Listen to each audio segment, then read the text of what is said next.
to Foshty. I am Ezewani Abi, and today I have two guests with me, Uzo Mokolo and Tolu Kuteyi. And they are friends and partners at the law firm Kuteyi and Mokolo. Guys, you can introduce yourself. That was Tolu Kuteyi. Uzo Mokolo. Yeah, we've been partners at our law firm since 2012. Yes. And we do mainly family and immigration law. Awesome. Thank you guys for joining me. And as you all know, you guys that are watching on Foshty, we just have conversations with African immigrants about their experiences, their thoughts, perspectives. In this case, we have two entrepreneurs, and it will be interesting as we talk about their personal experiences and hopefully dive into a little bit of their professional experiences as well. So thank you guys for joining us. I usually start the conversation with people asking about where you call home or how you define home. So I'll start with you first, Tolu. Where is home? Family. So I associate home with family. Like, for instance, this past Christmas, well, last Christmas, we were all spread out. So I have siblings in Maryland, and we didn't really do anything last Christmas. And so I was like, no, I don't like that. So right after last Christmas, I sent a mass text to everyone. I was like, Christmas 2019, my house, no excuses, figure it out. Everyone show up. Yeah, so that was like a big thing for me. So everybody being at my house and celebrating. Family is, home is family. Yeah.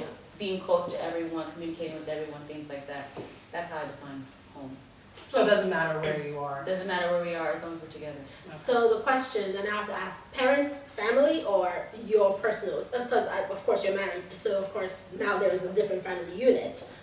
Does it matter which one? I mean, where is, because home now takes on a different meaning. Yes, and I think I'm trying to find that new balance with Okay. that, because my husband and I grew up very different. Okay. And so my family is all about closeness, like all in each other's business. We have a group text where we're saying, hey, good morning. Oh, you didn't say hi to this, what's going on, you know? And he's not like that. And so we've had a discussion about my parents just popping up at my house. Oh. And he was just like, yeah, that's not cool. And I was like, why? and then I thought about it. I was like, well, yeah, I can see how for anybody that would be kind of like, hey, that's kind of a little inconsiderate. Like, yeah. so I just told my parents, like, hey, you know, just let us know when you're coming by. That Right. way, you know. Because me, I was like, let me give these people key. Yeah. Right? Yeah. Like, who cares? He was like, no, they're not getting the key to the house. Why would you? So it's learning that. But Right. what I'm trying to tell him is that we have our own little unit, but the bigger unit is our whole family, and they're going to be a big part of our smaller unit. So Right. we need to make sure that that relationship is, you know, working. Okay. Well, we'll probably come back to that in a little bit, because it is interesting when you begin to get to the space where you have to sort of redefine something that you've been so used to for a significant part of your life. So I'll turn over to Uzo. When do you call home? Houston. I wish I could say, oh, there's this and that. Houston. It's Houston. Houston is home. Houston's home. Were you born in Houston? Yes, I was actually. Okay. I was born in Houston, left when I was 6 months old, went to Nigeria, was in Lagos for about till I was 5, and Okay. then we moved to PH, and then was there for 5 years, and then we moved back to Houston. Okay. And regardless, you don't feel a sense of home. Well, do you visit often? Do you visit Nigeria often? Not necessarily. The Okay. last time I went was in 2018, and that's because I had a close uncle that died. Okay. And then prior to that was 4 years. My dad was having his chieftaincy. No. We had a close friend that was getting married, and we went there. Prior to that was 4 years after Okay. that, and that was because my dad was having his chieftaincy. Right. So, So you kind of go for events, or Exactly. when it's required. When it's to required, go. yes. There is no personal desire to say, oh, I want to go visit just because. I mean, I want to go for Christmas just because all my friends, when I see their pictures on Facebook and their videos on Facebook, I just want to go for Christmas. Okay. But yeah, that's pretty Okay. much it. All right, that's interesting. So we're going to move a bit from that. Do you have any, being that you're born in Houston, and do you have children? Yes, I do. Okay. So do you have any desires to give them any sense of Nigeria or any experience of Nigeria, being that you had some of that in your childhood? So now I would love to, but I feel like the reality of it is they probably won't have what me and my siblings had, just because my parents are still here. My Mhm. mom is African American. They're not going to retire to Nigeria. Right. They don't have that build a house in Nigerian dream. Yeah. Exactly. They don't have that No, I mean fantasy. they have. I mean, Mhm. my dad has land. He's built 3 homes in Nigeria. Yeah. But I think prior to that, they all had. I think just not just my dad, but like that generation had the dream of, oh, we're gonna retire in Nigeria. Right. I used to even hear my mom say, oh yeah, I'm gonna retire in Nigeria, but I always rolled my eyes because I didn't think it was believable. Okay. Um, Do you think she ever had the desire to retire in Nigeria? Or, I mean, was it just, you felt she was just saying that? I feel like she was just saying that. Okay. And now they're older and they are retired, semi-retired because they have their businesses here. They're not moving. That's not happening. In fact, now my dad is going to Nigeria in about 2 weeks to start selling some of his land because he knows he's not moving. Right. And you guys, his children, I mean, do you guys, he probably knows none of you guys have the interest So I to think have the investment and manage it or any of that. So I think he does, but there's still a sense of him lying to himself. Okay. Because we had a conversation yesterday and he was telling me, okay, so I'm going to leave, he was talking about his will. So he said, I'm going to leave this house to you, I'm going to leave this to your brother, then this other house we're going to have, it's going to be the family home. So everybody's going to have a key. So when you guys go to Nigeria, you can always use this home. Right. Whereby the other homes that are being rented out now, Yeah. he's like, oh, okay, this one will be for Junior, Right. one of my brothers, this one's going to be for you, this one's going to be for you. Yeah. We're not going to move there. Did you say that? Did you tell him? I didn't, I just smiled. Okay. Because that's interesting. That also comes down to the question of management. But I So- feel like they know that. But if he's saying it, okay. That's enough. Right, if he's saying it, so there is a desire, there's a logical idea, and then there's also the emotional attachment to the concept of going back home. How about you, Tolu? Do your parents have those kind of plans, They've been thoughts? building a house, since building a house, buying property. I don't know. They finally built a house like a few years ago. And then when my dad got sick, no one's really gone back. So my aunt has apparently been the one managing the home. Don't know what's going on with that Right. house. Don't know. And the idea of them retiring in Nigeria just seems so, like you said, like just so not real to me. Because I'm just like, all your kids are here. Mhm. Your grandkids are here.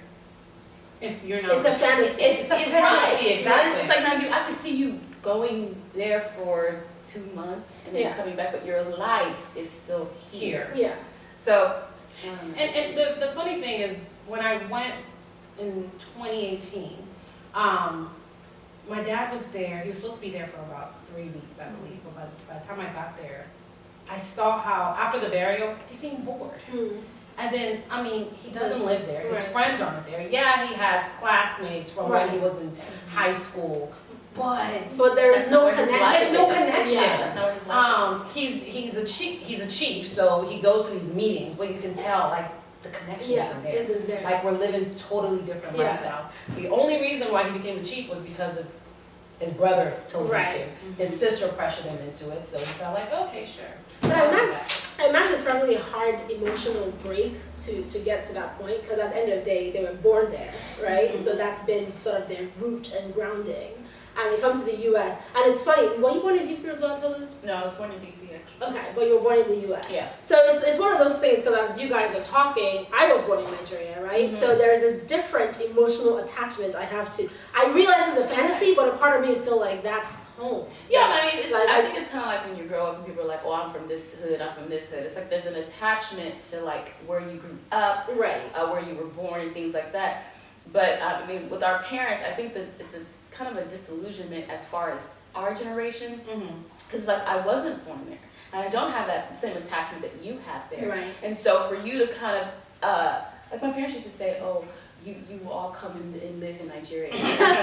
Well, But will they live in That's Nigeria? what I'm saying. That's the But it's question. Like, the I'm just fantasy is like, real. why would we all just collectively all get up and just go move to Nigeria With our spouses. with our spouses And and our our children. Really? Like, how would we make, That's interesting. how would those decisions be made? And they used to be like very adamant about Yeah. that. I'm just like, oh, okay. So it's just kind of, like she said, like, I don't even say anything, like, okay. Yeah. I don't say anything. Mm-hmm. Do The you- only thing I protested is my dad saying, when he dies, he wants to send his body to Nigeria. Okay. And so I asked my mom, I was like, okay, so where do you want your body? She's like, oh, I want my body here in the United States. I want it in Bastrop, Louisiana. That's another problem. Right. Bastrop, Louisiana, who goes there? Who goes there? Right. So I don't know if they just are My parents have said that. okay with Have it. this? And I, No, Have no. Have they said why they want to be buried over there? My dad says that's my home. My mom, her family, they have a family plot. Right. But she doesn't even go, I mean, I don't remember the last time she went to Bastrop. Her mom now lives in Houston. Yeah. So she doesn't go there often. for us that have no connection to Bastrop, Louisiana, Yeah. why would you even say you want You want to be go back married there. So that naturally, even though I feel like we're going down the parent route a bit deeper than I initially thought, but going down that route, being that she's American and your dad is Nigerian, there is also that cultural thing that once you get married, you now belong to your husband's people. Do you experience, I mean, from your personal experience, that sort of disconnect between our traditional culture and even the fact that she expects or believes, intends for her body to go back to Bastrop, because culturally she will go wherever he is. Is that something that you've experienced in your life, just seeing the disconnect between our traditional ways versus her American, life or upbringing or perspective? I mean, there's definitely a disconnect, but I believe my mom, she knows what the culture is. She teases me even about my husband, because he's from Imo State, and she's just like, stop saying you're from Asaba. You're emo now. Right. And I tell her, I was like, okay, so mom, why don't you say you're Nigerian. You're Nigerian. Like, she never says she's Nigerian. Right. She loves the Nigerian culture. She dresses like she's Nigerian. Most people think she's Nigerian, Right. so she opens her mouth. But at the same time, I think she's very well aware. Right. Yeah, she's here. She's American. And that's it. That's it. How does that influence you personally? Would you define yourself as a Nigerian person, No. an American person, or sort of a strong influence of both? To be honest, Nigerian. I think most people, always seen you as Nigerian. Yeah. Most people are surprised when I say, oh, my mom's African American or whatever the case may be, because my friends are Nigerian. I mean, I grew up in Nigeria, and not only that, I feel like my mom, and maybe it's just us being Nigerian, but I feel like my mom let the Nigerian culture submerged. So yeah. So with she that, actively made sure you were involved. Or I don't know if she actively. I think that's just our culture. I think our culture has a way of overpowering everything else. Because my sister's married to an American guy, and I've told my parents, like, you guys always try to make him do the Nigerian thing in Nigeria. Right. Oh, you should get married like this because we're Nigerian. And I'm just like, you never ask or consider that he's American or what his family, like his cultural thing. Yeah. It's always, oh, we do it this way, we do this. And I'm like, Like, for instance, they gave him a Nigerian name. And I was like, that's kind of rude. By was he consciously in so agreement they with were like, this? oh, we're gonna start calling you Coyote. Oh, we're just going to start. So, and I told him, I was like, that's very rude. Can you imagine Kemi going to his house and they're like, we're gonna start calling you Keisha. Like, this is a name that your parent gave you, that you've grown up with. This is your identity. And someone's saying, it's not good enough for us. Yeah. So we want you to be Coyote. Yeah. And they don't see it that way. They say like, oh, we're trying to make him feel inclusive and into our home and our culture, let him know we accept him. I was like, by not calling him his name. Yeah. So it's like, it's one of the things that we overpower. Right. We overpower. And that's definitely what happened, because I'm way closer to my dad's side of the family than I am to my mom's side of the family. Yeah. And in me in particular, because even my mom's side of the family has actually stated that before. That you're closer to your dad's side. Yeah. Why do you think that is? I It can't just be the cultural power. No. I I don't know. I think because, I was born here, but I spent 10 years in Nigeria. Yeah, your upbringing. My upbringing was in Nigeria. I was around these cousins, sometimes on a day-to-day basis. Yeah. So I have more of a connection with them as opposed to coming here at 10. And first of all, being immersed in this culture that I really don't even know much about, it's just, the connection was just never there. Yeah. And also, were they mostly in So Louisiana? they're spread about, they're actually spread all over. Oh, okay. So you don't get to see them and... No, and I also think like the family unit in Nigeria, in my dad's family was closer, and my mom's wasn't. Well, yeah, that's also part of it. I'm going to touch on you coming to the U.S. in a little bit, but a quick question for you, just with the Coyote name conversion situation. What was his response to that? He was accepting. He did not challenge it. I put up a fuss. Like, me and my sister put up a fuss. Yeah. Not him. He was just like, it's no big deal. And I was like, but it kind of is. Because I was like, I know that if Kemi came home and said, they want to call me this, I'd be like, no. Not only that, your parents will have a problem with it. Yeah, and they would have a problem with it. Yeah. If they, like I said, if she came home and said, well, his mom wants to call me Keisha, my mom would be like, what's Keisha? like she would have a problem with that. Do So they it's just understand like, your name? It means Right. this. yes, Things of exactly, that. exactly. So do you think a part of that, and I don't know him, so I'm just asking based on your impressions and the fact that he really didn't seem to have any strong opposition to it, do you think a part of him was maybe happy or excited to be part of the culture? I wouldn't say that. Or just accept it? Courtney's, I mean, you met Courtney. His demeanor Sure. is just very chill. Okay.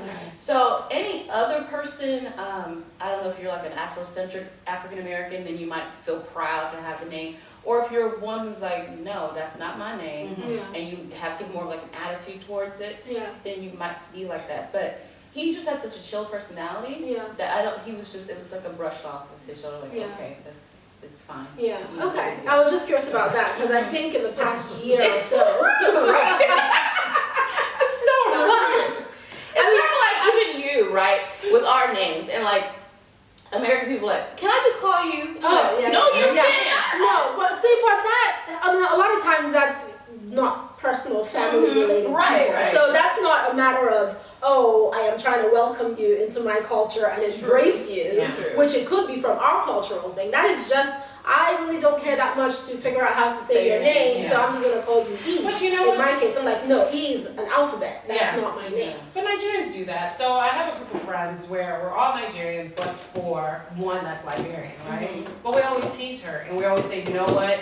Your name is Chioma. And then my Yoruba friends was like, no, your name is Tolu. Mhm. And we just like throw that He out doesn't there. wanna So give her another yeah, name. but we don't But see why? it as rude. Why do you do it when you do it? Because we're Nigerians. And we're, yeah. yeah. No, I didn't hear that. We just said where. We're overpowering. Okay. We just think that nobody else matters. But would you ever actively call her a different name? No. Exactly. It's a joke. That's, But the fact that we're actually saying Thinking it, or, you know, Right. it's a joke, obviously. okay. Coming back to you, Uzo, and when you transitioned to the U.S. at 10, what do you remember about that experience and what was it like for you? It was scary. What was scary about it? It was new, Okay. unknown. I think for the first time, not really having friends or people who understood you. I felt uncool. I've always been cool in school. And coming here, you realized you weren't At all. you weren't up to the American standard At of all. cool. Yeah. I mean, wearing things that I thought was cool and being made fun of. My hair was being made fun of. My clothes were being made fun of. Because 10 is middle school. 10 is Yeah. middle school. Oh, yeah, that's yeah. a- No, that's that's a fifth No, grade. that's No, that's so sixth. I was turning 11. Okay. Okay. So, because you know my birthday's September. Yeah, I was Yeah, turning yeah. 11. So, That's a tough Yeah, one. that was it. yeah. It was tough. I actually got into a fight in 7th grade, and I remember to call my mom, and she was like, no, not my daughter, because you know I've never, Yeah. never got in Yeah, trouble. So, trouble. like my trouble in school would be with Nigeria was because I read too much. So while the Yeah. teachers were teaching, I was reading. Yeah. But in terms of being in trouble, that just was not, Mm. as in fighting, that was Mm. not a thing. Got suspended for that, but that's because somebody was pulling my hair. Because of course, they felt like it wasn't the in thing. What wasn't the in thing? What did my you have in your hair. hair? Like, My mom used to, I had my natural hair, okay. but it was perm, but she used to use like tight rollers on it. So Okay. those foam rollers, So it was so the prickly and curls tight. were just Okay. not Okay. cool. Right. And that was when, I remember the girl, she had a really hip style, I think her mom was a beautician. And she had like the Like short that hair in the T-boss. front, the short hair in the front and the the long long hair. stuff at back. I remember. Okay. Yeah, I'm trying to think of it was very, the star that I remember because it was like the black girl mullet. yes. Mhm. Yeah. That So was- she pulled your hair and then She you pulled got my into a hair, fight. was making fun of my hair, yeah. Yeah. Got into a fight for it. Oh man. Did you ever have similar experiences? Anything? Like Another okay. thing I also realized was when we came here, it seemed like the people that would give us more of an issue, and I'm saying that as in my siblings, were the African Americans. Mhm. Like the white people were more accepting, the Asians were accepting, they didn't really say Oh, they anything. didn't They just Yeah, didn't care. they didn't care. Yeah. But the black people were the ones that would actually make fun of us, so that was different. Mhm. Why do you think that is? I don't know. Yeah, I would actually, I don't know. Because when we got teased, it was by It was African usually- Americans. Americans, yeah. Booty scratcher, Yeah, all of that. all that Yeah. was African American. Oh yeah, being asked ridiculous questions. Right. Where did you live? In my hut. Yeah. Do you run with lions? Lions. Do you think that's because they cared? Like care, so I used care maybe a little loosely, but they were curious. I don't know. Cause No, okay, if you're curious, you ask questions. but if they're But they make fun and they tease. How can you be curious if you're teasing? Making because fun? they're young middle school students. And yes, They and I don't totally know how to understand express that. level of I curiosity. don't know because it seems to be the experience for most of Most us. person, right. whether or But- not you're coming from Nigeria Right. or not. Yes. But the thing is, I am curious about is, I mean, we're talking 18 years ago, maybe 20 years ago. I wonder if that's the same thing that happens now. No, I don't. Being that people might be a little bit more exposed now. I don't know. I think And wait so- till your kids are our age. I don't think so. I think more people are exposed. That was Right, and I think that's before partly the why I'm internet. saying that curiosity. Maybe, but Right. That's before Instagram. I That's think before that- anything. I mean, Literally, that's that, before what even I'm dial-up. saying We is, were what talking I'm about saying is dial-up we really internet. don't know what that level of teasing will be like. It wouldn't be. You know what I mean? We don't know if we don't know if your I- kids yeah. are going to get that kind of teasing once they reach 10. There's I don't teasing know. about food because I have a Yeah. little sister who's just in middle school now, and I think I've Oh, heard yeah. that like, oh, you smell like that, whatever. Yeah. Your mother cooks, so just things that have. But you're to gonna. do. But that's just middle school That's teasing. middle school teasing. That Right. has nothing That to is do not with cultural. cultural Yeah. things. Right, Because I think that's what I'm saying. whether you're Have you asked like a 10-year-old Nigerian right now, do you get called an African booty scratcher? a lot of people don't even know know what what that that is. is. Well, that's what I'm saying. Yeah. So my thing is, we have not. I don't have conversations with 10, 11-year-old Nigerians and say, do people tease you for being That's Nigerian? true. Right. I mean, you So I have. don't Yeah, know. no, and that's what even as we're talking about it, I have to replay some of the conversations I've had. My little sister and a couple of cousins are in that age group, and I know they get teased. I don't think I've ever drilled down to find out if they're getting teased because Right, they are that's Nigerian what I or wanna they're just know. getting teased because they're in middle school. And But you're I will different. You're gonna say get teased you as are well. different in Your some name ways. is Right. different, especially if you have the name. If Right. Your name is different, or you speak, maybe you have an accent, maybe you don't, or how your Yeah. parents show up to pick you up, or like what are they wearing, and stuff like that. So that's something I've just, especially given this day and age and the amount of exposure kids and people have now, Yeah. would a child at 10, 11 be teased for the same reasons that we? I would I don't say think to so. an extent. I would say Not- actually yeah, to an extent, but not as specific as they were then. So it And will. I say that because just one second, my little sister, she came to the U.S. I think in 5th grade, fourth, 5th grade, and she's in 6th grade now. In 2 years, she's lost her accent, completely lost her She's done accent. that on purpose. She's done that on purpose because she did say even in 4th grade, people would tease her because of the way she sounded. She would say a word and they'd say, well, that's not even the right thing. Yeah. And you sound like, oh my, whatever. So she knew very quickly to get that sorted out. And sometimes, with older people, I think you're a little bit more comfortable in yourself and whatever you are, that you're not changing as quickly. But I noticed with her, by the time she got into 6th grade, even from the beginning of the semester in August, and now that we're in January, she sounds very different. And I guarantee you, she'll say she trained Yeah. herself.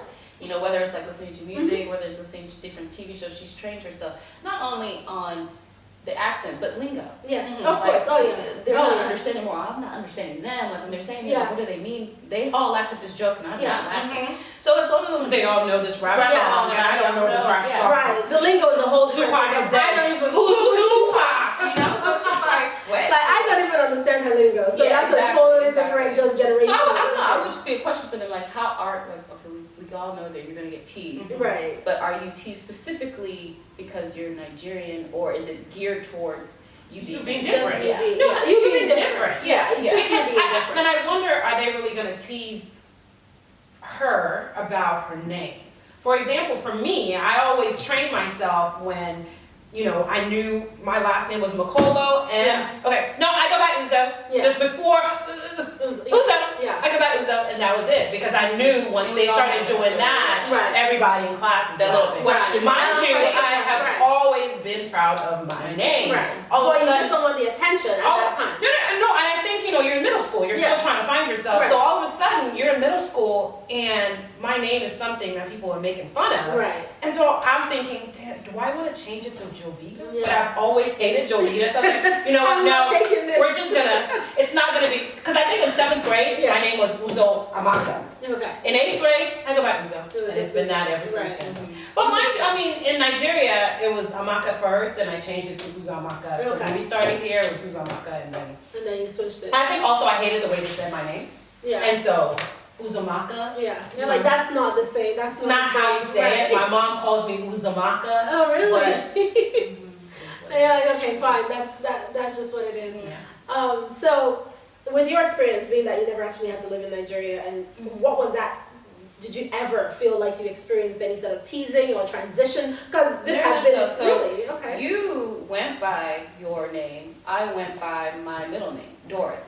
So if anyone who's known me before college calls me Doris, That's interesting. and anyone who's known me college on calls me Tolu. That's like me and Diane.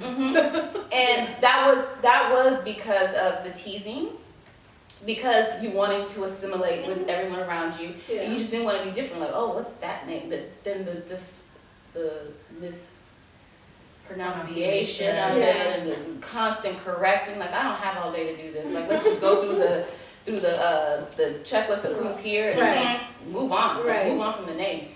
And then, But when college came, I was like, no, Tolu Lopez is my name. Like, Yeah. you're gonna call me my name. You're gonna learn how to call me my name. And Was that freshman year? yeah. Okay. Right when I was going into college, I was like, no, I'm going by Tolu Lopez. Like, no one's gonna call me Okay. Doris. But Doris is still my name. So Yeah. like, people who know me by that, I don't tell them, hey, you have to call me You have Tolu to now. change it, right? No, it's like, that's still my name. But like, there is a different pride in Tolu Lopez. And so you are going to call me Tolu, Yeah. like, period. Yeah. What does Tolu look? I mean, You can go. okay. Do you ever, now we talk about kids, do you ever think about, I mean, your first name, Uzamaka, do you think about naming your kids English names that don't have to be explained? We Do you have did. any thoughts around that? My husband and I, we toyed with that, and we thought at the end we would actually name our kids Igbo names first. Okay. I don't remember why we switched it. Okay. Maybe it's to make it easier on them. I have no idea, but we did. So do they have any Igbo names? They do. Okay. So their Igbo names are their middle names. Okay. And I wish we didn't do that because, I don't know, I just thought that at home at least we would call them by their Igbo names, but it never really stuck. Yeah. It didn't happen. Did your dad have any feelings about that? And I just asked that because in some conversations, some parents are very adamant about their children and their children's, and just keeping that sort of language and heritage and all that. My dad didn't. He just had an issue with what we were naming my Okay. first son. Okay. He just didn't like Jackson. He said, Okay. because that's my mom's last name. And so he was like, Oh, that's the interesting. last name. Okay. So they both didn't like it. Okay.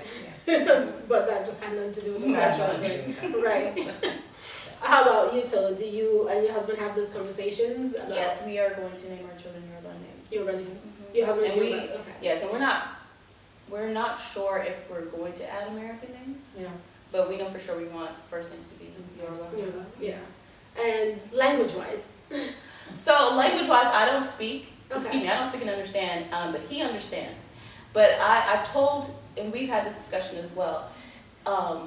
My fear is, the further out we're getting more dissolution to our Nigerian culture. So one of the things I told him is like, particularly when we have kids, I want to make sure we go to a Nigerian church, and I want to make sure when they're with their grandparents are speaking Yoruba to them. To them, right. I want them, again, because we're in America, we're American, like Right.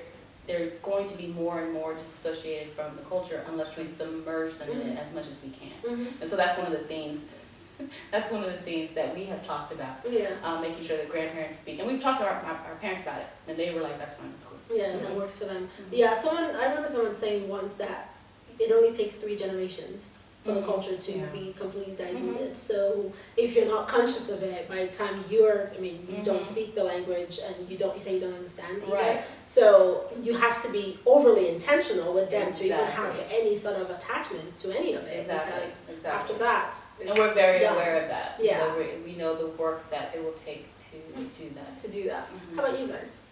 How's the language? Your Um, husband, does he speak, understand? He speaks, but I can tell that it's not very, like, I can tell his accent. Okay. He understands fully. And he was born in the U.S. as well? He was born in Nigeria. He was born in He Nigeria. came here when he was 2. Okay. For me, I don't speak, I don't really understand. I pick it up here and there. But Yeah. What do you know when it's called? Okay, we're back on. Okay, so you were saying with your dad and the language, So I and think- if it cares. Yeah, so I don't really think it's one of those things. I feel like Nigerians kind of sometimes are very disillusioned. Mm-hmm. So it's on one end, it's I care, but you never took the time out to make teach it us happen. to make sure that happened. You Right. lived in Nigeria, especially me. I lived in Nigeria for 10 years. Yeah. You didn't do that, Right. and his excuse is, well, your mom doesn't speak. But I was around cousins. Because it's her responsibility. Exactly. That's the thing. It's like I was around cousins. I used to spend summers with my cousins. Yeah. And there was plenty of ways. You just didn't do the work in order for us to actually understand or speak Igbo. Yeah. With my kids, I think my auntie now, she forces him to say things in Igbo. He just laughs it off, and then we'll say something to them. Okay. But I mean, it's not inbred. It's in them. right, and It it's is not what it is. intentional or specific. It's No. just a part of. She's intentional about Yeah. it. She tells both grandparents when they speak to them in English. She tells them, they all laugh it off, but they'll do it for her at Yeah. that moment. Yeah. And that's it. Well, that's awesome to at least have someone that's trying to bridge that gap and Right. take care of that responsibility. Your comment about parents not really doing much and expecting you to automatically switch into what they expect you to pulls me into the idea of dating. So I think most of us have a situation where parents tell you, oh, you shouldn't date, don't focus on your books, do this, and then all of a sudden you hit a certain age and then you're expected to get married because that's gonna happen out of the blue. Did you guys have those experiences? And if so, when did they start putting on the, okay, this is time for you to sort of get out of the shell of Pushed being, it more after law school. for you, after law pushed school? it more after law school. Before it was just focus on your studies. Yeah. But after law school, 25, that's when I really started feeling the heat. Yeah, like how I say feel the heat. Mm-hmm. Did you always know you wanted to go to law school? Was that Yes. something that was very okay? Yes, since I was a little girl. Really? Yeah, I always knew I wanted to do law school. Yeah. So everyone knew Tolu's track plan, right? Yeah. College, law school, Then married. then worry about marriage. Yeah. So then it was after law school, it was like, okay, when will you marry? Yeah. Who are you talking to? You need to get married. Stop wasting time. That's when that really started Right, to like pour just down. do it all of a sudden, graduate and then Right. go find the Oh, guy. hey, and- this guy from church. But you had a serious boyfriend in law school. I did. I had a serious boyfriend age 20 Yeah. until Okay. 25. Oh, okay. Mhm. 5-year relationship. Okay. And my mom was at least very aware of him. I Yeah. can't say much about my dad. What race was he? He was Pakistani. Interesting. Mhm. All right. How did your I mom like how and you the said parents feel about that? I like, thank you, Uzo. Yeah, just had to bring it up. We're still coming back to you, but no, that Pakistani, that's Mhm. very different Mhm. from 20. Yes. Okay, I mean that's very different, but then, you know, I think, and I'm speaking, you can always let me know if I'm totally off, but I feel like being born here, there are certain hang-ups that you probably don't have. I think some people, So no, actually, I grew up thinking you only date your race. I did grow up thinking that. okay, I had a crush on him. We went to the same high school. okay, He was a senior, I was a freshman. I had a crush on him. oh But I wow, didn't know, I couldn't pinpoint what race he was. I was just like, what is he? Like, is he mixed? What is this guy? yeah, And then, because he was in the same grade level as my sister, I found out that my sister knew him. okay, And then she was just like, oh, such and such, oh, he's this, he's Pakistani. I was like, oh, okay, well. that's, He doesn't look Pakistani. Yeah, No, he he doesn't. doesn't. Okay. Then I was just like, oh, well, at least he's a foreigner. he's an immigrant or So, immigrant he's heritage. you know, he's a foreigner. Either way, I was just like, he's cute. And so when I was 20, was when we connected, and then we started dating. We dated, we serious relationship for 5 years. Thought I was gonna marry this man. Okay, Thought I was gonna have, my kids by him and all that stuff. Yeah. I mean, these are conversations that we had had. yeah, So I actually never dated a Nigerian until late 20s. okay, It was interesting. like my So like first 28, 28? 2012, 2013? Yeah. Yeah.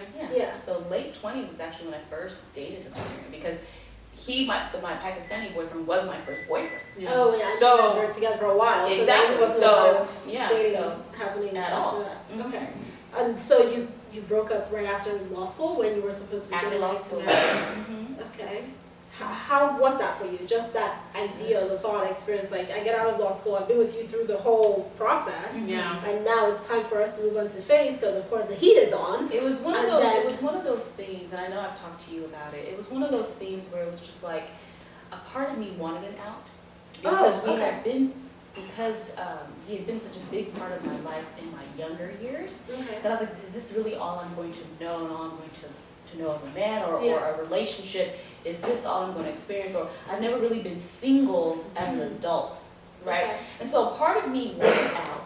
A part of me was also very excited that we'd been together for so long and then we were going to make this next step. And then another thing I always question, like, does it even make sense to want to leave this when you don't have a reason To leave, to leave right. other than now, me knowing now as an older, I'm thinking that's more than a valid reason. Yeah. You want to You experience just- life for yourself. Right. It's more than a valid reason. But then I was like, I mean, do you want to start all over? We have 5 years invested. He hasn't really done anything that would make me want to leave. Right. Maybe I'm just having cold feet, whatever, Yeah. whatever. But then a reason Yeah. came up, and I used it as an out. And Yeah. I told her, I said, I feel like I used that reason as the out that I That you wanted because you but knew wasn't it. going to take. Yeah. Yeah. And so once I stepped out of it, I was just like, no, I'm gonna try being by myself for For a a little while. bit, right? And then I was just like, no, I don't think we're gonna get back together. And then just made it very clear to him, like, Yeah. no, I don't think we're gonna cross that bridge Yeah, again. I I don't think agree that with you. that's I mean, done. literally when we started our law firm, he will pop up, he'll call the office. I remember telling Tolu, because she was dating and not really meeting anybody, I was like, so this is it? You're not really gonna, she's like, nope. And she was You always, just knew. she Yeah. knew. She was very Yeah. steadfast. You just knew that that wasn't it. And I wasn't trying to like have him think Mhm. that we could possibly get back together. Right. It was just like, no, Yeah. no, we should just be nice and Yeah. like that. And just end it. So being that your mom knew about him, and of course she was kind of ready for you to move on to the next phase of life, did you have any problems or have any challenges trying to tell her that, hey, as much as I would like to be married, but this isn't it, despite how much time we've invested? In regards to him, she didn't. Sure, okay. I think she always was. I think she probably always thought in the back of her mind she won't marry this It one. with this person. Yeah. Right? So she's like, I like him. He's a nice guy. Da, da, da. Mhm. She won't marry this one. This will not be the one. So when we broke up, she was more sad that I was sad, Mhm. but not in the fact that This we're would have losing been, this, right, that, right. this guy. I think she always knew that I wasn't gonna marry him, or at least in her head, she did not see me as marrying this. Marrying this person. Yeah. Okay, so Uzo, I'm going to touch on you for a 2nd. Did you ever feel the heat? Was there ever at the point your parents started getting curious about your life and when you Not were my going to marry? parents. My mom, after graduating from law school, because I've been dating my husband now since I was 20, my first boyfriend. Yeah, So after law school, I mean, I think my mom just thought that would be the natural the natural Yeah. progression. So when we graduated, when I graduated, she thought he would be proposing on the day of graduation. Oh, okay. At the dinner, right? At the dinner. Oh, that's what she just thought? She Like, thought, okay. I thought the same thing too. Oh, okay. I remember looking at, though he had a bulge.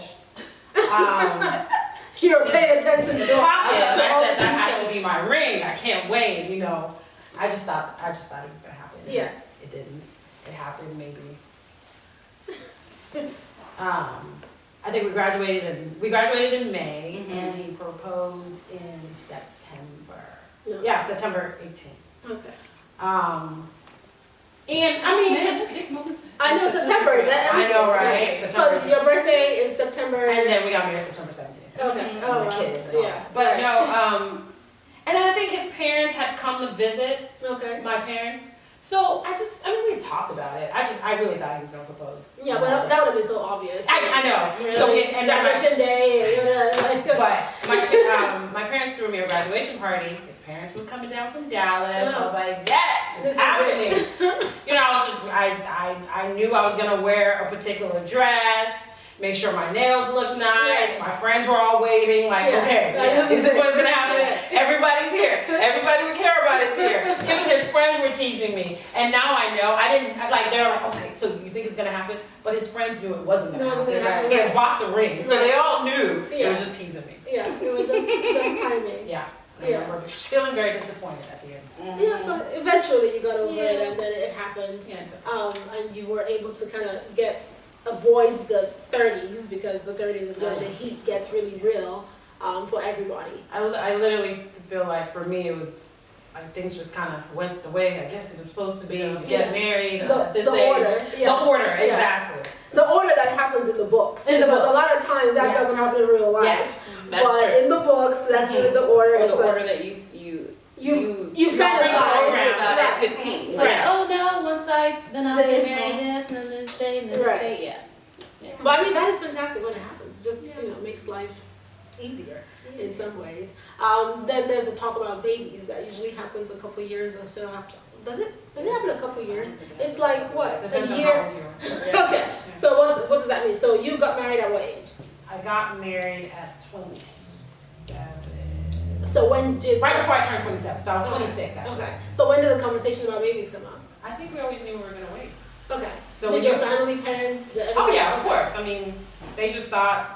My parents really didn't pressure us. Okay. Because I think we were young. You were young. Yeah, my parents didn't pressure us. It was aunties and uncles that started having tried to have conversations with us about my uterus. But the plan was we were gonna wait, and then when we were ready, which was after 2 years, we had the conversation and we tried, and the next month, we started trying in November, got pregnant in December. Yeah, see, that's the order as well. I think you're just one of those people with the halo around you or something. Like, it's just the order. Because I mean, people will talk and you're like, well, we tried for 6 months, 3 months or something. And she goes, yeah, we just started in November. And then in December, it's like... And then, like, the second pregnancy, she's, like, at the office, smelling my hair. Like, I had peppermint oil or something in my hair. And we were, like, at a distance from each other. Yeah. And she's like, what's it in your hair? And I was like, what are you talking about? And she's saying that, and I was like, girl, you probably pregnant. Because she was sniffing. Yeah, and then that weekend, she was like,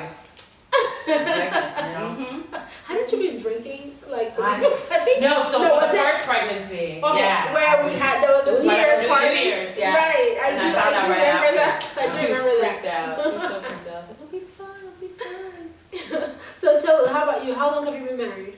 We made 2 years, October 27th. Has the pressure come on yet? So that's the thing. So I'm 34. Okay.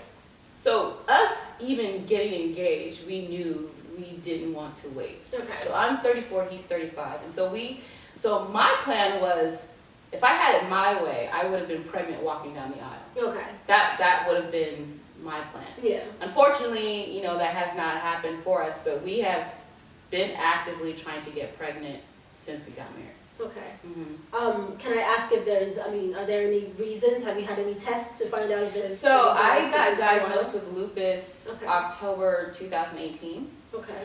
And that has just been like a complete change as far as my health goes. And so we've kind of redirected our energy towards just making sure that I'm in a better health position. So like with the diagnosis, just a lot of stuff started happening to me. Okay. Where it was one from like hearing loss to skin issues to drastic weight loss, hair loss, eyesight issues. It was just so much happening. And I was just like, this is not even a body to inhabit a pregnancy at this point. And then I started feeling a little better, got better. We got pregnant, but it was an ectopic pregnancy, meaning that ectopic. I know, I always say it wrong. But meaning that the pregnancy wasn't in the uterus, so I had to terminate the pregnancy, and so that was very recent. And so we are, like I said, we unfortunately we haven't had it that easy where we wanted to get pregnant, we just got pregnant. Yeah. And our next step is to, if we need to, seek fertility treatment. Okay. I'm sorry you're going through that. But for those of us, I'm sure, the good thing about this platform is as we talk, there are people who may be going through similar things. But I'm curious, is the ectopic pregnancy, is that related to lupus? Is there a linkage, or that's just... So, what I've seen is a lot of women have said that a lot of women with lupus have stated that they've had that experience and miscarriages. Okay. But I also have a friend that I went to law school with who had 5 kids. With lupus. With Okay. lupus. So it really does it. So you just, you can't really gauge it, because again, 1 in 4 women have miscarriages, so Yeah, I don't know. there are women that don't have lupus. Right, right. No, I That's do why we're know all that. Yeah. aware, because once we got pregnant, Right. we're We reading the want to books, get pregnant. and we're like, oh crap, Yeah. this is what's Exactly. Like So you it's hard hear to- of the ectopic pregnancies, but it's Yeah. just as Right, the and so lupus, it's hard effect, to yeah. it's hard to necessarily link it to the Yeah. lupus or Okay. not, because you just know that as you get older, of course, you just know that, well, miscarriage can happen to anybody. Yeah. Yeah. This type, wrong Yeah. placement of pregnancy can happen to That's anybody. everyone, absolutely. And they don't have to have these issues. Yeah. Or women who seem perfectly healthy have fertility Absolutely. issues. Yeah. So it's like, you just don't know, but I know that it doesn't make it easier. Right. You know, if your body and your hormones are out of whack, it doesn't make it easier for that Right. stuff to align, especially because it's like, what, 4 days out of the month in which you can even get pregnant. It's just like some It's a- crazy numbers that you Yeah. find out It's like, again. is it up to 4 days where it gets Yeah. the egg before the egg, right after the egg? Exactly, so it's this like, time again, these window. weird numbers that you Yeah. find out once you're trying Yeah. or having issues trying, and then you're just like, what? So all of us are just walking because of 4 4 days, days. Yep. you know? Yep. So with lupus, just for those of us like myself who might be ignorant of it, it's an autoimmune disease, right? So essentially, are there meds? I mean, how do you manage it? Because it's literally your body. So again, because I just got diagnosed in 2018, I'm still trying to figure it all out myself. I mean, I'm in a lot of groups, I do a lot of reading, and right now what I'm trying to focus on is a diet change to see if that Okay. will help. But it's an autoimmune disease. People really don't know what causes it. Like, I literally woke up one morning with a stiff neck, and then everything just progressively got worse. When she came back from her honeymoon, Yeah, in pain. I yeah. remember actually teasing her because I was just Because I couldn't turn my neck. I was like, what in the world were you doing in your honeymoon? It's a crazy escapade. Yeah.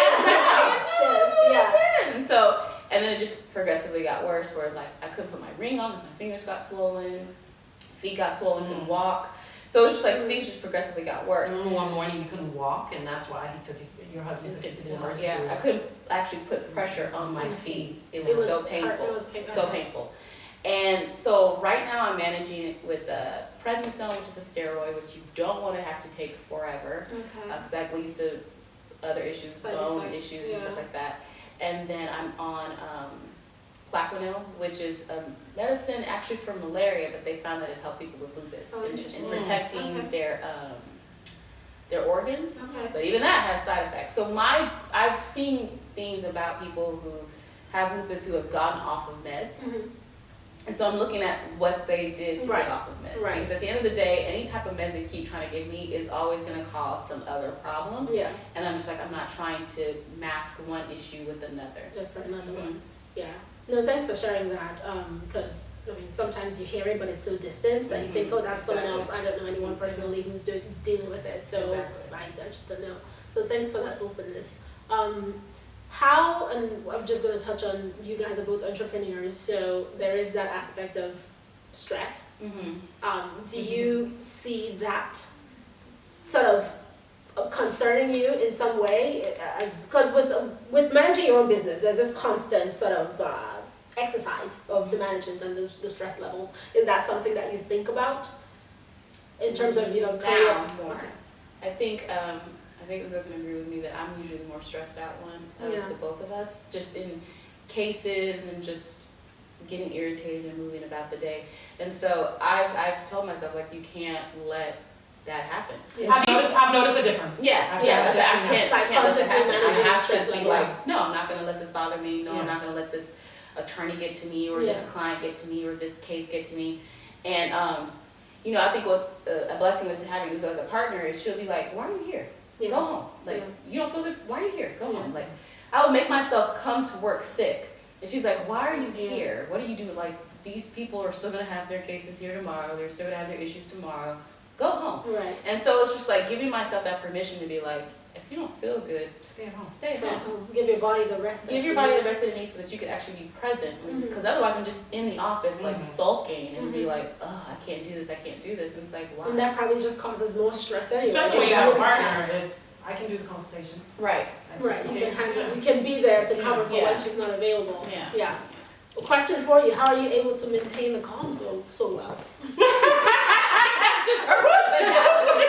What a question! I don't know. Just, so your personality is literally stress-free, no. No, I'm not gonna say it's not Okay. stress free. level of managing it is better than mine. Yeah. So I would, like, you will see it in my face, Yeah. like in my being. If Uzo ever shows it the way I show it, I know that that's something crazy going on, Yeah. like with her case. Like, Yeah.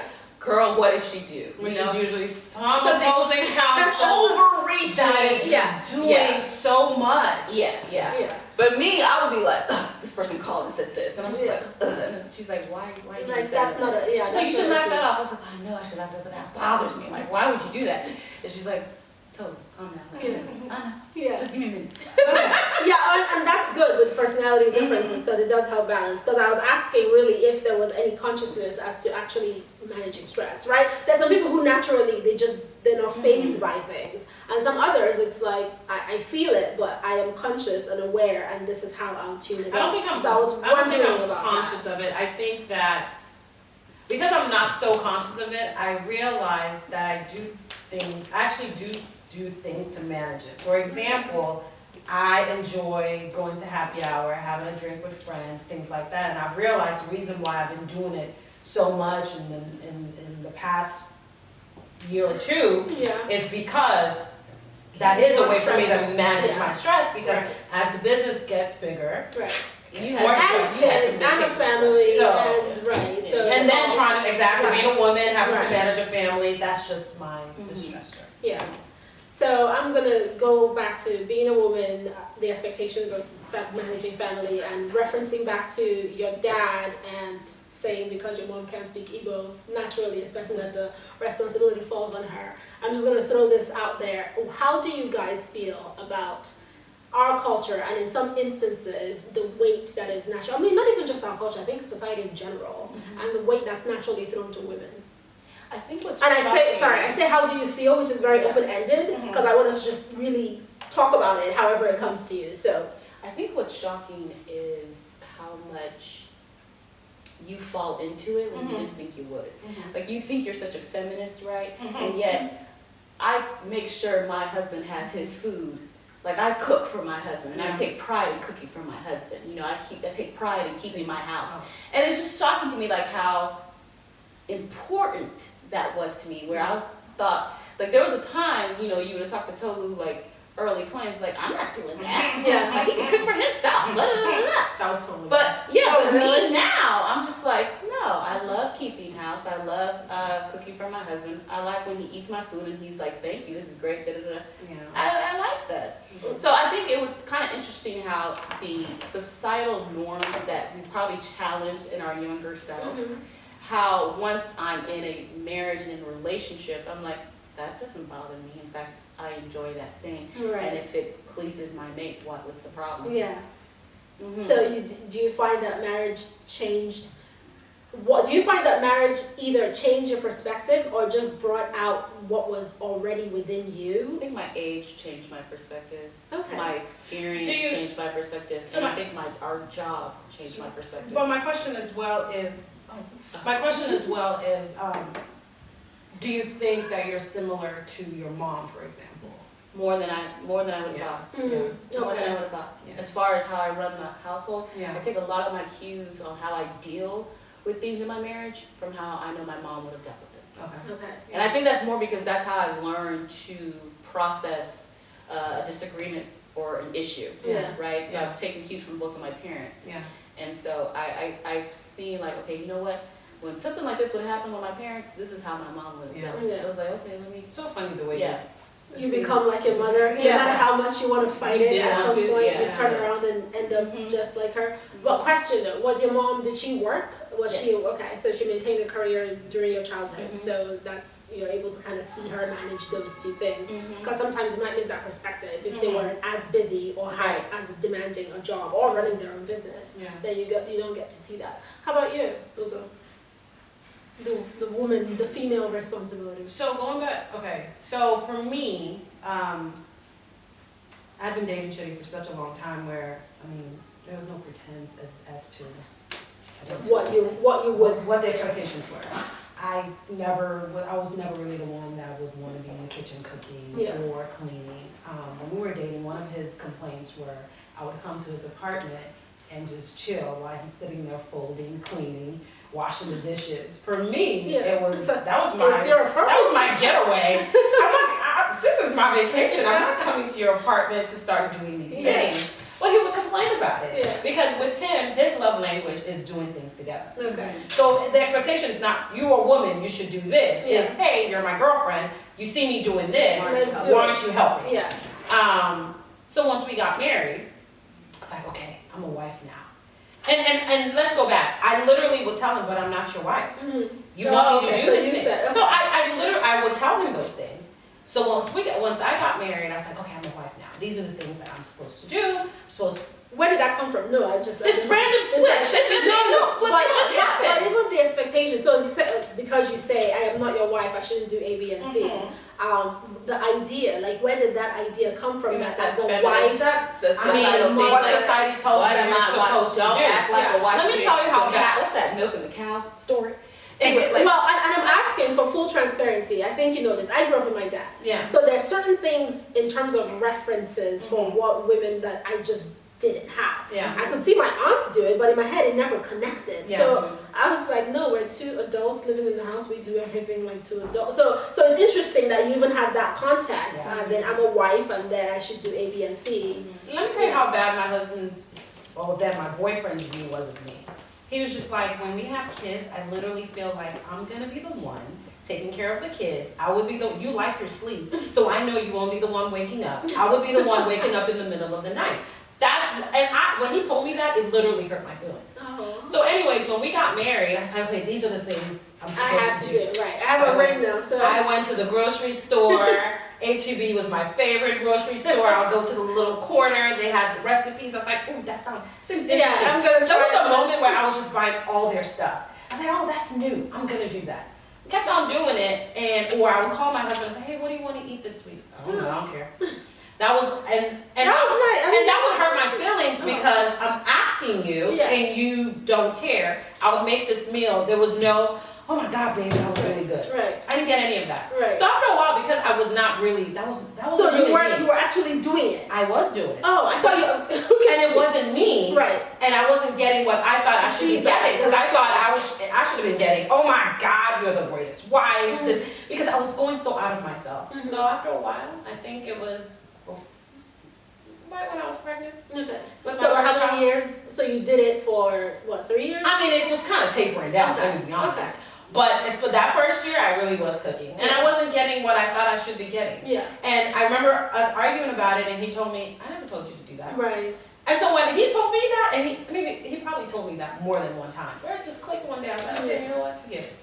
Because that's an interesting thing that we do when I say we women, I'm sure guys to a certain extent, but women, we go into a marriage and in some ways we begin to shift and change ourselves to kind of just. There's a light So switch. that was the okay, so I started resenting that. And that's I was exactly doing what things happens. Yeah. where, and he's right, he never told me to do these things. Right. And I was doing all this, and I had my expectations as That well. he should do. That he should do. To start And I doing remember me things. having a conversation with him where he was just like, I'm not your father. Yeah. And I came into the marriage saying, my dad does this for me, my dad does that, my dad does this, Right. and you don't do these things. And he was just like, I'm not your father. We're So partners. Yeah, don't expect Yeah. these things. And so after a while, I was like, you know what? He's not my daddy.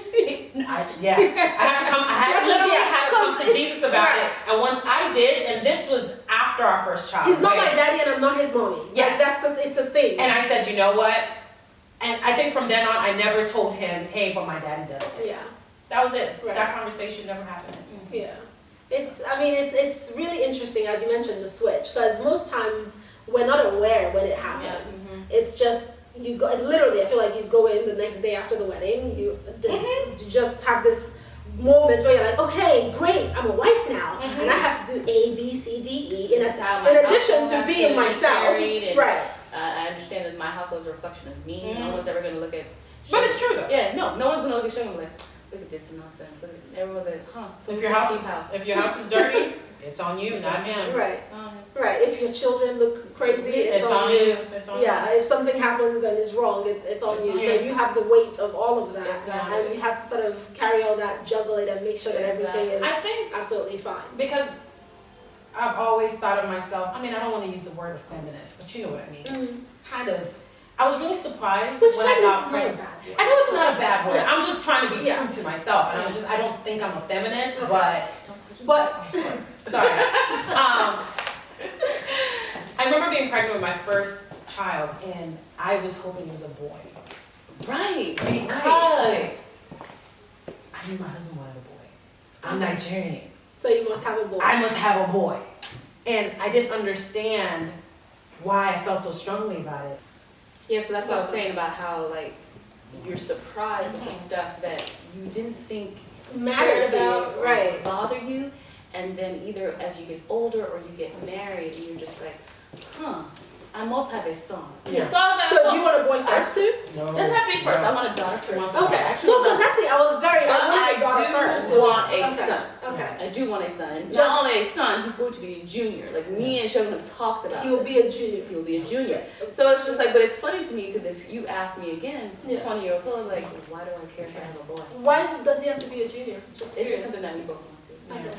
I asked him, I was like, do you care if he has your name? He's like, no, I would like for him to have a name. He's like, Okay. I would like it too. Yeah. Okay. My husband doesn't care about Yeah, yeah. that. But I So tried it's to a, throw that it's in a there. conversation. Yeah. He's like, He's no. like, whatever. He actually said no. Oh, He really? didn't even say I didn't care. He said no. No. Yeah. So? Like, because it is, I mean, that's also, it's a personal thing, Right. right? Because when there is this idea of a junior. Whenever people say a junior, I mean, there's a conception like, oh, you just want yourself. Like, is that, so then, so some people are like, I'm tired. I grew up My my brother's brother a being a junior. junior, so I didn't see like, you know how some people are like, oh, you're losing your identity. You don't want him to have their own Like, identity. my brother's very much himself. Yeah. My brother Yes. is too. Yeah, right. And they're not similar At all. Yeah, But the question, I wonder, what do your dads think about that? No, like it's, I mean, at some point, maybe I can get to talk to parents, right? Mhm. Because it's one of those things where I think there is a part of them when they have a junior that's like, Yeah. you're going to be like me, you're my son, and then when the kid ends up being Yeah. opposite, They're very it's like different. really, Yeah. They're very really. different. Yeah. I gave you my name. I know, like, Because he has stepped back. I gave him my name and this you're is what supposed to doing. represent me. Like Yes. when you're my junior, you're supposed to represent me Yeah. and be reflect on things that I consider, valuable Yeah. and I don't think whatever. my brother's ever done anything to make my dad go, No, my brother has. I have two brothers. Yeah. The oldest one has. Yeah. So let me be. To make sure you're not just throwing everybody Yeah. into the mix. So for you, having a boy was absolutely important. It was Yeah. something where you felt I actually felt ashamed about it, but it was important. you felt ashamed I felt that you had ashamed those the That I had thoughts those thoughts. that you weren't as Like the whole wasn't it thing. shame or more shocked? I was ashamed and shocked. Shame? Yeah. yeah. It was because I thought I was above that. Yeah. Yeah. So do you find yourself realizing very often that some of the ideals and things that you thought you were above, Mm-hmm. you're actually not that much above? Yeah. Or Yeah. you're, But I also think it's growth too. Yeah, I think it's age, yeah. experience. so you think it's literally you changing versus you rediscovering yourself? Because I think it's more discovery due to experience. right. Yeah. Okay. My young self, so I know me and my friends have talked about this. My young self, I remember when we were in college and we would have conversation as to how a guy should treat you. Yeah. And for me, and I still think that's how you should be when you're so young. For me, it's like, hey, if he's not giving you the label of girlfriend, what are you doing? Mm-hmm. As you get older, you're like, okay, well, maybe he has this, and he's He trying could to just be grow this his space. business, Right. or he's trying to do this. Back then, and that's growth, That could right? be That's okay. experiences. Right. Back in Or just undergrad. accommodation, but Accommodation. Back in college, no. No, you have to give me a title. That's the it. title means something, If even not- if it doesn't mean anything. Because in Mhm. some cases you could have a title and that means absolutely nothing. Yeah. Yeah. So I used to tell my friends he doesn't like you enough, because if he liked you enough, he would give you that title. do But you I was still always feel right that way? about that. I was always right. I'm dead serious. I was always right about Do you it. still feel that way? Yes. Honestly, Yeah, at this interesting. age, I feel I- that way. yeah, I Like feel at this age, About the I- girlfriend title? Okay, so I feel like About- this age. I feel like this age, y'all. If you can't be very clear with your I partner do. about what you want, Oh, what you're doing. Yeah. I And think what I give you're him a little doing. leeway Yeah. now that we're older. yeah. Yeah. If you are not clear with your partner about what you want or what you guys are doing Yeah. or Yeah. where you're heading, Mm-hmm. it's a waste of time. Yeah. You're wasting time. Yeah. Yeah. Is it possible to have a relationship or an interaction where you both are, you both know what you're doing. Yeah, of and- course, But yeah. we're not necessarily saying you're my girlfriend. Absolutely. Okay. That's both of you. Yeah, both that's of you what I'm guys saying. are in So that it's As like- long that's as what you I'm are both Yeah. on the same page. Yeah. Yeah. especially at this age, like, who has time to waste time? Yeah. Like, If you're that's my mom. You're wasting time. But yeah, so like at least let me say this: like when I got with Shegun, who's my husband, first date, I told him, "Look, I'm looking to get married." On the first date. First How'd you meet date. him? Interesting. I met him on Tinder. We both swiped right. Tinder. Yeah. Interesting. Swiped Okay. right for long. So that's a real I know. Yeah, millennial dates. And I'm It's a so against online dating at like 25, 26. I was like, no, never. Me, I'll meet my husband walking in the grocery store. Oh, you just randomly. I Bookstore. knew That's a all. bookstore. That was the dream. You know. Oh. And then I was like, Library. I got like 28, 29. I was like, huh. Like, what are you reading? Yes. Oh, I'm reading the same The Yeah. bookstore, the grocery store isn't happening. It's not working. Then like two of my friends met their husbands online. I was like, okay, let me try. Just give it a shot, right? But first date, I told him, I was just like, look, I'm looking to get married. That's what I'm trying to build towards. Not saying that you need to marry me tomorrow, Mhm. but if that is not your goal Know what you're in looking talking for. to me or dating, Right. well, let's not What's waste the each point? other's Yeah. time. Like, I don't want to go through the whole spiel of this is my background, this is Yeah. your background, this is Let's what I go to like, this is what I yeah. don't like. Yeah. Let's date. Blah, blah, blah. If your end goal is not to be a Build husband a life together, and mine right? to be a wife and build a life together. Mm-hmm. So like, if that's not what you're about, and that's after like some crappy dates, some crappy thought it was one thing, turned out not me. I was like, I'm just gonna start being upfront and And just just like put it not out waste there, my time. right? Going through fuck boys. Yeah, and Yeah, we'll go. it for worked. boys. it worked. There you Yeah. go. So, so yeah. So you guys mentioned that you've worked together for how long now? 2012 was that? 2012. Almost 8 years. It's gonna be 8 years in April. Mhm. And we worked together prior to that. Right. Yeah, Well, I guess our own in your business. own business since Yeah. 2012, and you mentioned that you do mostly family and immigration. So, well, how has your business changed with Trump in office? I mean, that's a very open-ended That's question, the but interesting thing is that people will come to you and say, I bet your business is picked up because of that. And I was just like, no, it's actually the opposite. oh really? It's more, We feel opposite about that. yeah, Oh, I feel like people are now more scared to do anything to address their immigration issues because of the more rampant detention. yeah. And just kind of like the overall shift in even the media and how they talk about immigrants coming, Mhm. people seeking asylum. Like now it's looks at it as a bad thing, whereas To seek before asylum, we're like we're right. helping Right. people. Right. And then the judges that are being put in place are just a little less. What's the word I'm looking for? Accepting, understanding. Understanding. Right. No. Do you think so? I think so, especially where they move the deportation, because you don't usually do the deportation. That's true. Okay. So the detention people, They're more understanding now? less. Yes, the less. I said Oh, less. oh, I thought you Yeah. said more. No, wait, she Okay. said less, and then Okay, when less I word in the words, I understanding. think, Yeah. yeah. Less understanding, more harsh. Yes. Yeah. Absolutely. People, cases and things that used to get bonds 3 years ago, Mhm. can't get it now. Nothing. Yeah. And so I feel like a lot of people who are kind of currently living on the outskirts, currently living underground. Mhm. Whereas 5 years ago they might have come to the office and said, "I want to see what I can What do. can How can we you do? help?" Right. Now it's just like, I'm probably not going to do anything Yeah. because once I Let's get just be immigration, quiet. my information, Yeah. they Don't can come. come get me. Right. And we've had situations where they've knocked on people's doors and we're like, why are they doing that? Like, they've never done that before. Right. Mm-hmm. So just the climate and the culture is a little different. You said you feel differently about business picking up or changing. So for me with immigration, I mean, she was right with what she stated, but Yeah. because they're denying more people and throwing more people into proceedings, Yeah. or for things that they didn't really have the resources, more people are getting notice of intent to deny for Right. really minuscule things.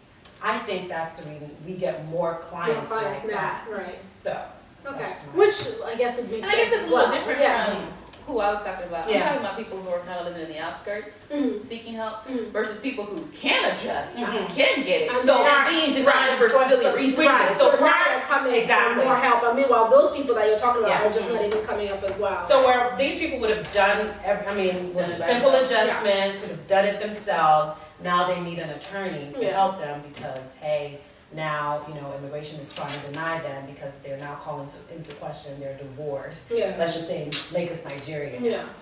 So. Or because I couldn't tell you the color of my husband's underwear. Underwear. Must not be in a Being in a relationship. Like, So who now actually they're- remembers their husband's Exactly. underwear? They're looking for things. Okay. Mhm. That's interesting. How have you enjoyed having your own business? Yes. Absolutely. Really? Absolutely. Okay. So I can ask you what do you love most about it because that'll be just too much. The What autonomy. do you the autonomy? The autonomy. Yeah. How about you? Same. That's the same thing. What do you not like about it? If there is anything. The issue with it is you wear so many That's what I was hats. gonna say. Mhm. You wear so many hats and learning how to wear all of those hats because you don't know. Yeah. Because first, you're getting into it like, I need to just build up my business. Yeah. Right. Then you become HR because now you have higher staff. Staff. Then you need to know how to money manage. Mhm. Like, okay, well, building your business is also investing in your business. So Yeah. are you learning how to do that? Right. So then it's client conflict, Mhm. court conflict. Yep. Yeah. It's just so many hats that you have to wear. And then, so one of the things people always say is like, oh, you must be so lucky to own your own business. And Right. you get to come in and everything. I was like, what are you talking about? Well, it's a fantasy. I was like, who's this entrepreneur that you know? Yeah. Every entrepreneur I know is working day to night. Yeah. Yeah. Like in You all work ways. harder. You work hard Harder, because it's your thing, right? Right. It's You your at baby. home still thinking about your business. You go on vacation and you're not plugged out. Right. Yeah. You are texting while you're in Thailand, Right. emailing like, that while you're in You know, Thailand. that time, You're yeah. talking this There was specific one time situation in she Thailand. was out. You were on a vacation, and she was emailing because WhatsApp. Hey? Yeah. She was sending messages about a case of hers, and I was just like, "Can you just be on On vacation? vacation. Right. Like we got it under Yeah. control. Like there's no fires right now. Right. Be on vacation." And you're constantly looking at your email. Yeah, Yeah. and Like, and you're she'll not have off. to tell me the exact same thing, and she's like, "Tolu, it's fine." Like, Yeah. So it's like, I know, but if this person calls or I see that somebody just sent this message, tell them this and this and this, Yeah. So it's just like the disconnect and knowing when, because other people who don't work for themselves, they're like, no, at 5 o'clock. I'm out. I'm out. But it's Yeah, you got me from where I'm at. And that's it. Yeah, so and that's the thing I'd say. I hate the most about it is Yeah. you have to wear so many hats. But the autonomy still makes it worth it. Oh yeah. Oh yes. Yeah. I like how both of you are like, yeah, I'll no. never go back. It's stressful, I but I can would never never work for trade it somebody for I else. that. couldn't even imagine Yeah. working Oh, for gosh. somebody. Really, No. it's that. You I guys, couldn't imagine. you guys make me jealous with the way you're just adamantly No, like, like I seriously, never, I could ever not have to be in dire straits. for that to happen. For that to happen. I don't remember what I was saying, but no, we'll keep going. So with you guys running your own business, I was saying you guys are making me a little jealous because I mean the autonomy is something that a lot of people seek in their lives, right? And that's something that we all, those of us who work for other people, sometimes miss a lot because you want to have some sense of control over your life and what you do with your time. And it's interesting, in our generation now, you see a lot more people who have their day jobs and they're doing well at those, and then they start a side hustle, side business, and something else. What do you, being an entrepreneur, and yes, you work for other people, what do you think of that generally? Because on one hand, it's great that we all want to do something else and build our own sense of independence and identity, but on another hand, it's almost like we're all exhausting ourselves to just... And that's what I would say to that is, at some point you're gonna have to give something up. Yeah. So it's either you want to grow this entrepreneurial thing that you're doing, this business that you're building, or you're gonna work here because you will never hit the mark. There was a time when we first started, we weren't making like any money. And I was just like, look, in order to pay these bills, I gotta go do docket review, right? You're like, So I "Can't do doc went and review?" did doc review. The whole time I'm there, I'm texting her, never again. I cannot do You can't this. do it. And I'm never falling again. asleep here. I Yeah. was like, we'll figure out things so that next year this will not be the course. Yeah. And you And figured it out. Right. You did it for like 2 weeks and that was it. That was it. Yeah. I was like, don't put me on for the next job. You don't even have to send me an email about it. I'm not doing it again. I will suffer. I will eat just rice and stew for however long. At least you have stew. That's just white rice. Right. White rice is so With butter. butter. No. So hot sauce. At some point, you're going to, depending on how big you want this to be, or if you want this to be your main thing, Yeah. Yeah. you're gonna have to decide: are you gonna take the hit to Right. focus and grow, Right. or are you gonna keep it at this, where I just need you for this extra little bit of income, Yeah. or are you just gonna give it up? Yeah. I think for me, I just feel like, this is just my thoughts on it, but it's very courageous for people who actually have a steady income to just leave that and start something afresh where you don't even know what that could be. Right. Guaranteed checks, yo. I mean, seriously. Guaranteed. The reason why consistent. The reason why we started our law firm Right. was because we were uncomfortable where we were. Yeah. We But, knew we had to go. right, but you didn't go find something else, right? Because that could have always been an option. We always gave each other that out. Yeah. So We did. we had a plan. So when at some point we were like, we can't continue to work here. Mm-hmm. Have you started looking for work? Yes, I have. Mm-hmm. Then next week, are you getting any calls? No, I'm not. Yeah. Or I got a was call. trash. Yeah, I got a call, but the way the interview went, I feel like I'm gonna get a call. Is this what 2012? Yeah. Yeah. So for me, I had colleagues, friends, associate that started their law firm. So we both said, okay, we were going to start looking for work, but I think I was more convinced that I wanted to do it because I spoke to different people. Yeah. Ephraim, Clara. You had people Like, that you knew, right, like that I knew, so, yeah. and they were so excited about doing their own thing. Where Right. that got, a little contagious. Yeah. I think I could do this. I think I Right. can do That'll be this. fun. And then So, me, yeah. I was more like, I never wanted to. I never wanted to open up my law firm. I never to did. open my own firm. Yeah. I wanted to actually work as a corporate lawyer and Yeah. just make good money. Right. And just mind your business. Then, so us working for someone and then the experience we were having, I was like, we could do this this. ourselves. And we could do this better and Yeah. right. I remember when she came to my office, and because I was in, Yeah. she came to my office, she's like, let's do this. That's it. And it was just like, okay. Yeah, and then like Let's go. within that week, we had our location. Office. I mean, we had clients. We had clients. We were ordering cars. I mean, It was so exciting. and then like the energy Yeah. Yes. we had in that office, knowing that we were about to bow It out, was just different. that was actually a very fun. It was fun. time. Yeah. And I think, by the grace of God, the situation in which we were in, Mhm. I was living at home. My parents weren't pulling me for money or trying to kick me out. Right. So there was safety Yeah. in taking that leap. Mm-hmm. And so for someone who is not in that situation, who has Right. family, stuff, it's like to take that leap It's very Mhm. courageous. is very courageous. Right. Very courageous. And I was married, newly married. Right. I mean, my husband had a steady job, so Yeah. You So have we the had foundation we had to the do that, ability yeah. to really do that. do it. Yeah. Yeah.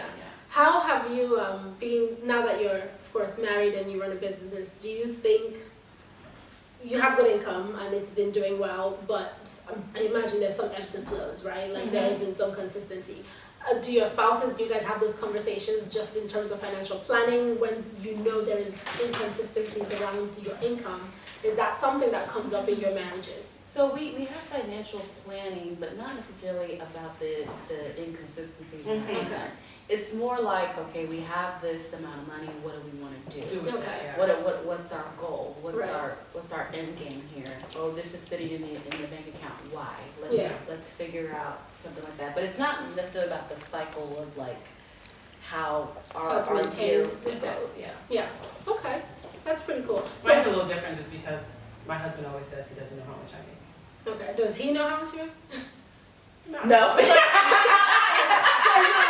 That's why I have to ask the question. Like, does he? I mean, And honestly, I don't think Sheldon knows exactly Exactly how much I make. I don't know exactly how much and I that's make. a different question. That will. I mean, once you answer the question, that's something else in marriage. Is like, should your husband know how much you make? Should both of you be that transparent about? To be the honest, finances? I'm not being.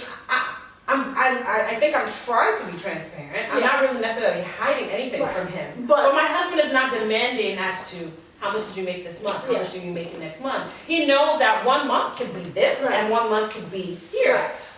And I don't even, so what happens is, but at the end of the year, Mhm. I do tell him, I was like, hey, the business made this, and this is how much I brought home. Right. But you don't monthly. You're not seeing that, so Exactly. you're not able to say, "Oh, this month was blah blah Right. blah." And then this Exactly. month Where was it's that. different for him, he has a salary, we So know he how much knows he makes exactly how much monthly. is coming His in. bonus comes in, Yeah. we know how much his bonus is. Right. It's a little different for us. Right. So let's imagine someone is out there and they're thinking of starting their business, whether in law or not, but something that's a service-related industry.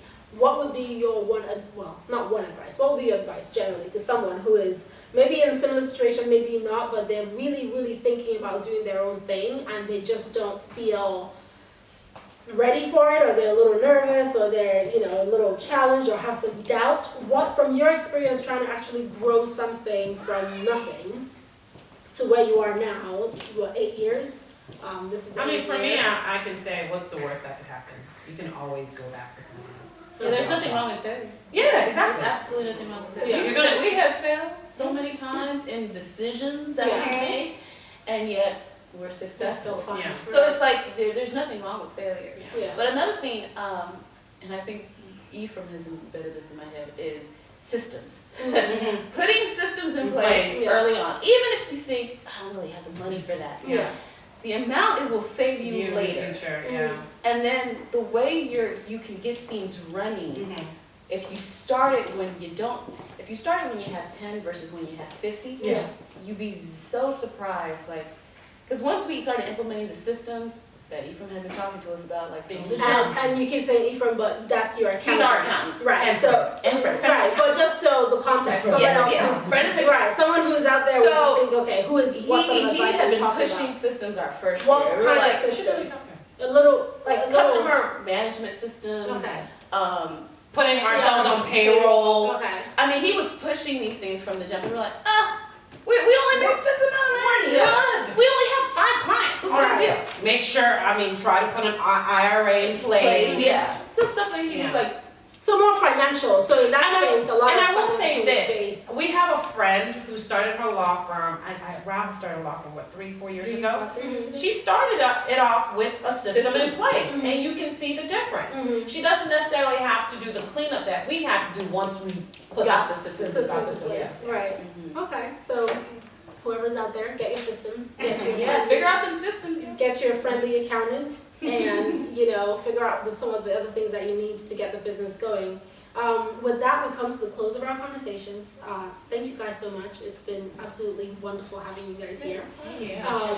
And before we go, I try to give my guests the opportunity, if they want to take it, to ask me a question, since a lot of times we're here and we're talking about you and your experiences and everything else. So you have the platform to ask a question if you want to, and if you don't, that's absolutely fine. And while you think about it, because of the faces, can you just tell our guests where they can find you on social media, how they can find the business? Please or don't yourself find me on my personally? personal Okay, so just get the business, the contact. You're so funny. KM. The- Attorney at law. Okay. KM underscore, K- attorneys underscore at law on Instagram, or you can find us on our website at You are over there. www.kmlawoffices.com. Okay. So KM underscore attorneys underscore at law, and that's for Instagram. Instagram. And Facebook is Facebook. KM attorneys at law. Okay. Or you could just Google Kuteyi Mokolo Attorneys at Law. That's KUTEYI MOKOLO. Awesome. And so guys, thank you again for joining us. You're probably going to see this is a longer episode because we have to talk, we're talking to two Ooh, we're guests. two-parters. Yeah, we're two partners, so this is a little longer. Thank you for joining us and staying all the way to the end. You can always reach me at Zaya Felix on Instagram or Foshty _TY on Instagram. And once again, thank you. Do you guys have any questions for me before I completely disconnect? Why the podcast? Why the podcast? I wanted to leave a trail. That's really the simple answer. When the thought came to me to do a podcast, Foshty started off as just an idea, really just, I would say it started as a phrase. It wasn't really an idea when I first thought about it, but it was a phrase that somehow stuck with me, because Foshty means from Russia countries to you. I don't know if you knew that. Okay, so I somewhere the thought, of course, until 2018, I think I was sleeping. It's weird. Somehow Foshty stood out in my head, and I thought, wow, I wonder what I could do with that. I mean, it's catchy, and the idea is from our shithole countries to you. I wonder what I could do with it, and then I just kept it there. I got an Instagram page, trademarked it, but there was no real clarity as to what would happen with it. Sometime last year, I really got into Team Billion. He hosts a podcast on YouTube. I can't remember the name, right? Impact You. Mhm. Yeah, so I would watch him, and I just liked his whole style because it was just conversations with people. And in another conversation, I was like, wait, whoever talks to us? I mean, no one talks to. There are lots of young immigrants doing all kinds of things all over the world. I mean, they're really awesome people that we know personally, people that are out there doing really amazing things. But you never really hear their personal stories until they've come out to the global face. That's true. So you don't know what it was like, what their upbringing was like, what their thoughts are, just general stuff. And I thought, you know what, I would like to do that. I like talking to people. To a certain extent, I'm introverted, but I do like talking to people. And I just thought, you know what, let me do it. Why not? Like, what would be the harm in trying? And I also imagine that at some point, I mean, the way globalization is, someone in Nigeria is going to be watching this and probably has no idea or context what it's like to even think or dream about being a young woman in the US with their own law practice. Like, really, there's gonna be some girl in college in Nigeria who would never think about that, and then they watch this and they see you, or even here, who would never think about it, and they watch it and see you guys in your 30s running your own business for the past 7 or 8 years, and all of a sudden their dreams get bigger just because they've seen a trail. So yeah, my whole point is to really try and leave a trail. Whatever else happens after that is fantastic, but That's cool. the point is just to leave a trail. That's innovative. You did. Yeah, okay. You don't have a question for me, so thank you. So thank you guys for joining us. As always, this is Foshty, and I am Zaya Felix. Bye.